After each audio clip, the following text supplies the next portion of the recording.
ఇంట్లో కూడా చెప్పులేసుకుని తిరుగుతున్నారా? పచ్చటి గడ్డి మీద కూడా ప్లాస్టిక్ చెప్పులతోనే నడుస్తున్నారా? ఆగండి బ్రో, ఆ చెప్పులు మీ బాడీని నేల తల్లి నుంచి ఎలా డిస్కనెక్ట్ చేస్తున్నాయో తెలిస్తే షాక్ అవుతారు. మరి మన బాడీ ఒక ఎలక్ట్రిక్ మిషన్ బ్రో. మనలో ఉండే నెగిటివ్ ఎనర్జీ బయటికి వెళ్ళాలన్నా, భూమిలో ఉండే కీ పవర్ మనకు అందాలన్నా మనం భూమిని తాకాలి. దీన్నే గ్రౌండింగ్ అని, ఎర్తింగ్ అంటారు. కానీ నువ్వు ఆ రబ్బర్ చెప్పులు వేసి నీ బాడీకి ఇన్సులేషన్ తగిలించేస్తున్నావు. అంటే నీ బాడీలో స్ట్రెస్ అంతా లోపలే జామ్ అయిపోతుందన్నమాట. అంతేకాదండోయ్, చెప్పులు లేకుండా నడిస్తే నీ పాదాల కింద ఉన్న వేల నరాలు యాక్టివేట్ అవుతాయి. ఇది నీ కంటి చూపుని పెంచుతుంది, రక్త ప్రసరణాన్ని సెట్ చేస్తుంది.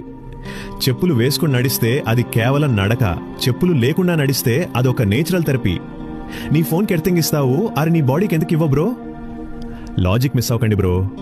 రోజు కనీసం 15 నిమిషాలు చెప్పులు లేకుండా నడవండి, ఆ కిక్కే వేరు. మరి మీరు ఇంట్లో కూడా చెప్పులు వేసుకుంటారా? కామెంట్ చేయండి.